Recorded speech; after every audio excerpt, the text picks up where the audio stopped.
જે ડાયાલિસિસની જે પ્રક્રિયા છે બરાબર, થ્રુ જણા એના વિશે જણાવશો. ડાયાલિસિસ કેવી રીતે તમે કરો છો?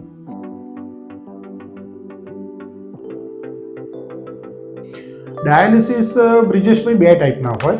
એક જે છે એ ટૂંકા ગાળાની કિડની ઉપર અસર થયેલી હોય, જેમ કે બહુ જ વધારે પ્રમાણમાં ઝાડા ઉલટી થઈ જાય અને એના કારણે શરીરમાં પાણીનું પ્રમાણ ઘટી જાય. કોઈ પણ કારણસર હૃદય રોગના દર્દીઓને હૃદયમાં પ્રોબ્લેમ થાય અથવા તો બીપી ઘટી જાય, હૃદયનું પમ્પિંગ ઓછું થઈ જાય, લીવરવાળા પેશન્ટમાં લીવરનું વધારે પ્રમાણમાં બગડવું, એ બધા કન્ડિશનમાં કિડની ઉપર તાત્કાલિક સોજો આવી જાય છે અને એના કારણે કિડનીનું ક્રિએટિનાઇન વધી જાય અને યુરિન આઉટપુટ ડ્રોપ થઈ જાય છે. ત્યારે આપણે આવા દર્દીઓને હોસ્પિટલમાં એડમિટ કરીને આઈસીયુમાં અથવા તો રૂમમાં આપણે ડાયાલિસિસ કરતા હોઈએ છીએ.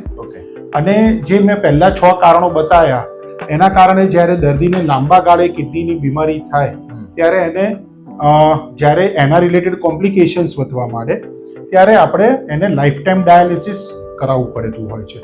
ડાયાલિસિસ માટે આપણે ગળાના ભાગમાં એક નળી નાખવાની હોય અથવા તો હાથના ભાગમાં એક ફિસ્ચ્યુલા બનાવવાની રહેતી હોય છે. એક નળીમાંથી બ્લડ બહાર આવે, એ મશીનમાં જાય, એમાંથી જે એક્સ્ટ્રા પાણી અને જે કચરો હોય એ બધો સાફ થઈ જાય. અને એનું જે પ્રોસેસ છે થોડી પેઇનફુલ હોય છે? બિલકુલ બ્રિજેશભાઈ પેઇનફુલ નથી હોતી.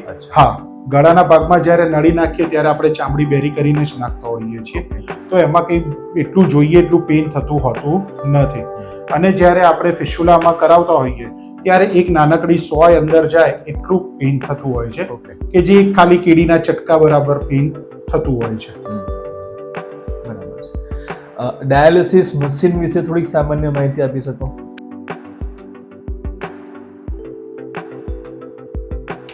ડાયાલિસિસ મશીનમાં આપણે 2 પંપ આવેલા હોય, એટલે એમાં એક બ્લડ ફ્લોનો પંપ હોય અને એક ડાયાલાઇઝર ફ્લોનો પંપ હોય.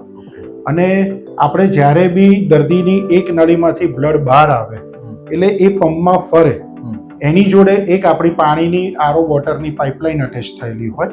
એટલે એના કારણે પેશન્ટને જે બી એક્સ્ટ્રા પાણી કે જે કચરો હોય એ વોટરમાંથી થઈને ફિલ્ટરમાંથી બધું ફિલ્ટર થઈ જાય અને એ શુદ્ધ થઈને બીજી નળીમાંથી પાછું એ જ બ્લડ દર્દીના શરીરની અંદર જતું રહે.